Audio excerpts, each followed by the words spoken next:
말씀까지입니다.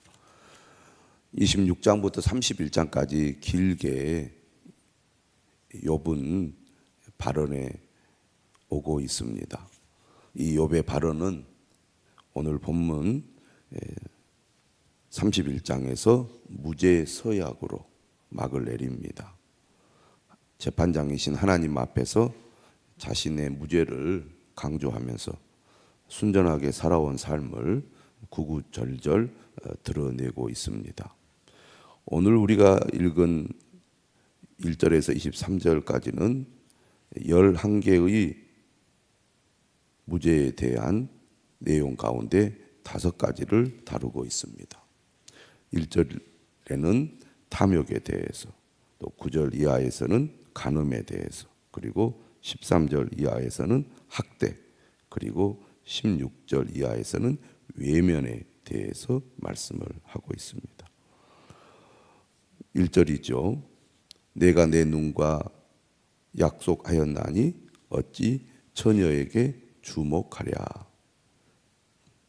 그리하면 위에 계신 하나님께서 내리시는 분깃이 무엇이겠으며 높은 곳에 전능자께서 주시는 기업이 무엇이겠느냐.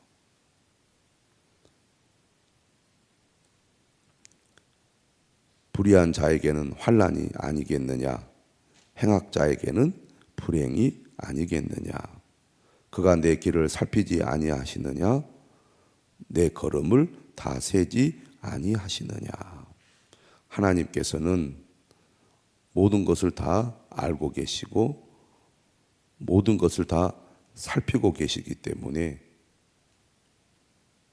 하나님을 속일 수가 없고 하나님 앞에 드러나지 않는 악이 없다는 얘기입니다. 이러한 욥의 고백은 자신이 하나님 앞에 정직하고 진실하며 온전한 삶을 살아왔다는 고백이라고 하겠습니다. 만일 내가 허위와 함께 동행하고 내 발이 속임수에 빨랐다면 하나님께서 나를 공평한 저울에 달아보시고 그가 나의 온전함을 아시기를 바라노라. 그는 하나님 앞에 자신이 온전함을, 또 자신이 공평한 삶을 살았음을 주장하고 있습니다.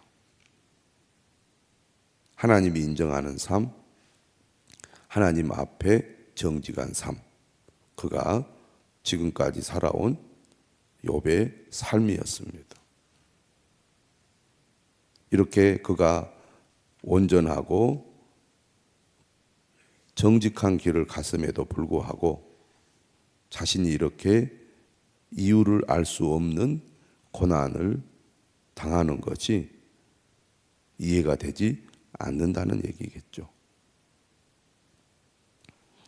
7절에도 말합니다. 만일 내 걸음이 길에서 떠났거나 내 마음이 내 눈을 따랐거나 내 손에 더러운 것이 묻었다면 내가 심은 것을 타인이 먹으며 나의 소출이 뿌리째 뽑히기를 바라노라.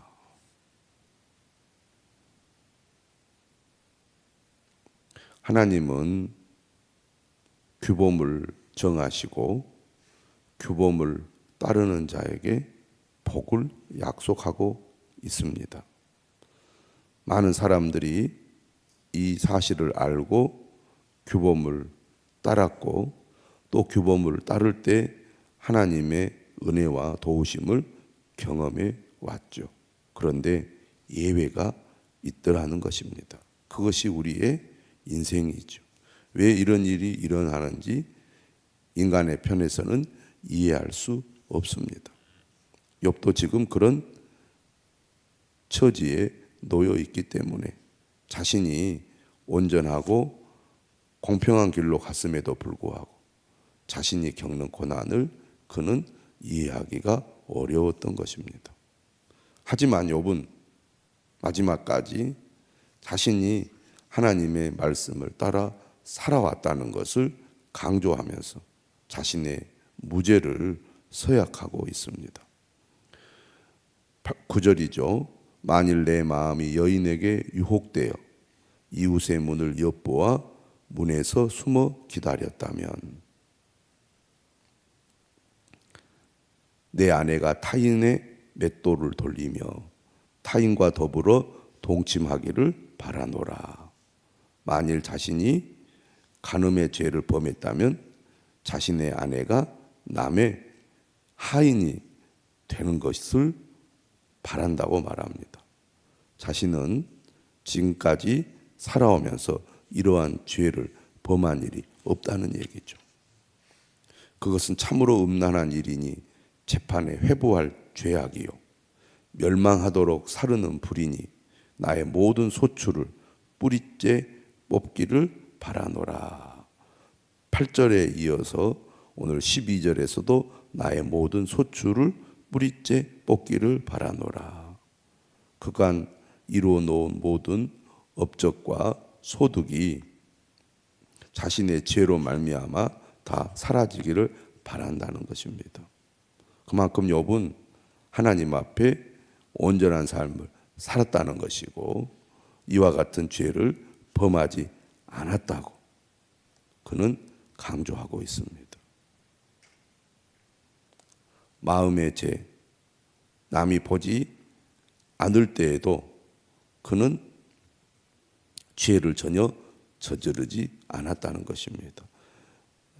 남들이 다 보고 알 수 있는 죄나 또 행동으로 짓는 죄뿐만 아니라 마음으로 짓는 죄까지도 하나님 앞에 짓지 않기 위해서 애썼다는 얘기죠.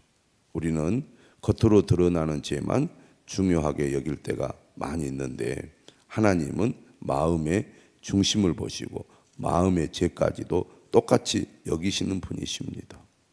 욥은 겉으로 드러나는 죄나 마음으로 짓는 죄나 하나님 앞에 짓지 않도록 애를 썼고 그러한 길을 갔다고 고백하고 있습니다.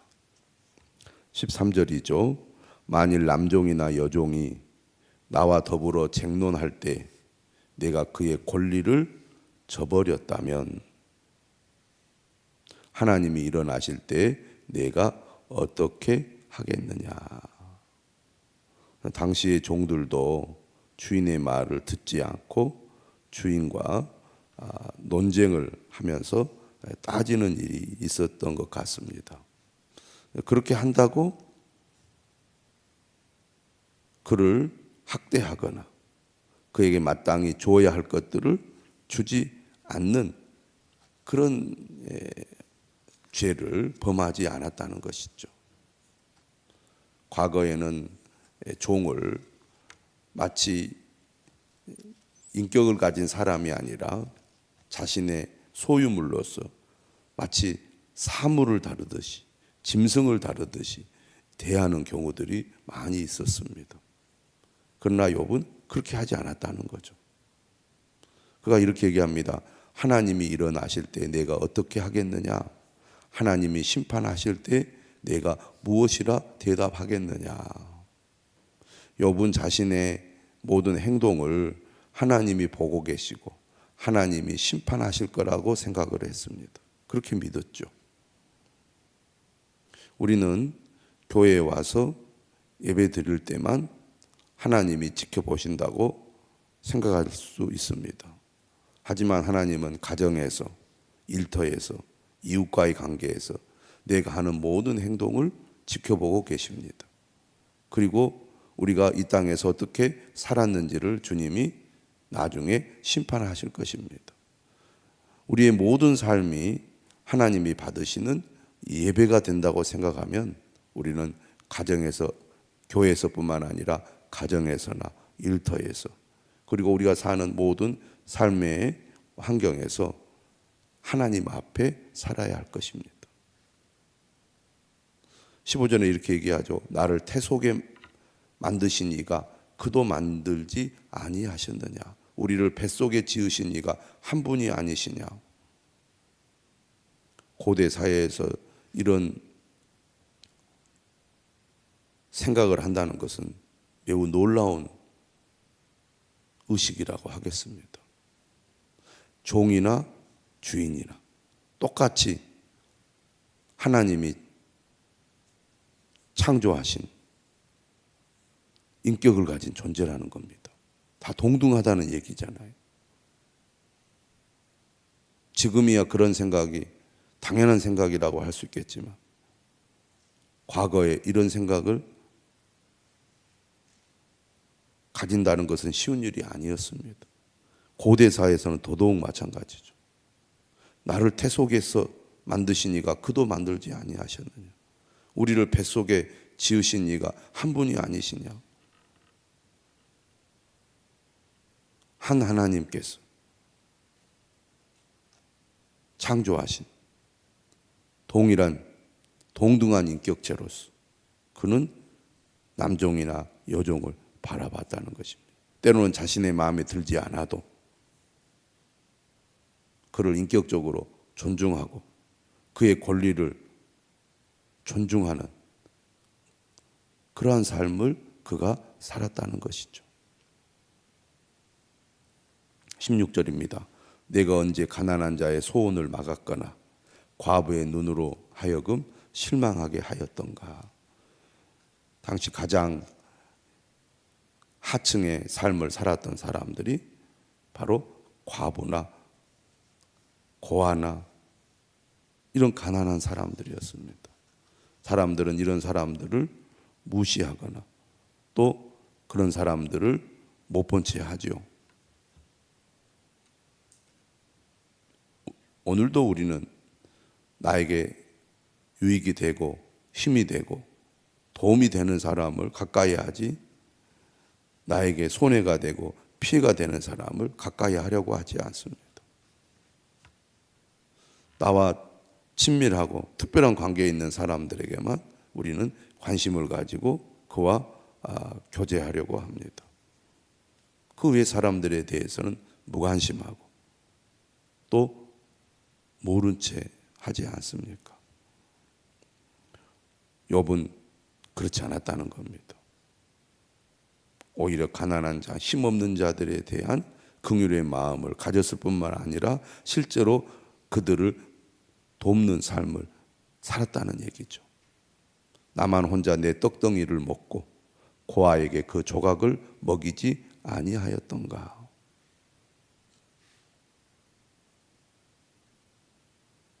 실상은 내가 젊었을 때부터 고아 기르기를 그의 아비처럼 하였으며 내가 어렸을 때부터 과부를 인도하였노라. 욥은 일찍이 어려운 사람들을 돕는 삶을 실천해 왔다는 것입니다. 매우 오랫동안 이런 삶을 실천했다는 거죠.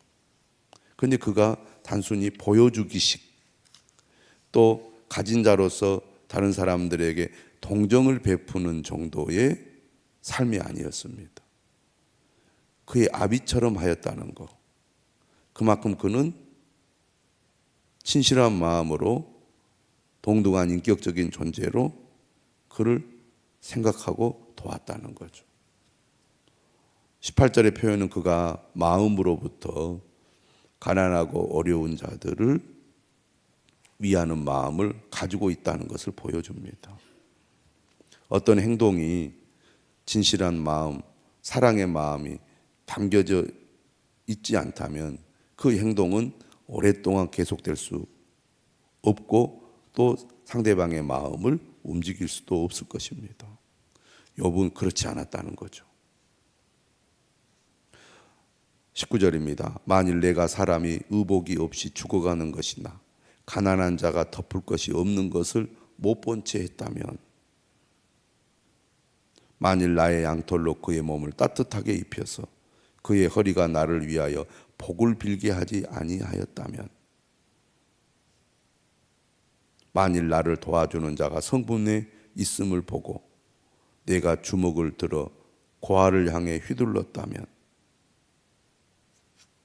내 팔이 어깨뼈에서 떨어지고 내 팔뼈가 그 자리에서 부스러지기를 바라노라.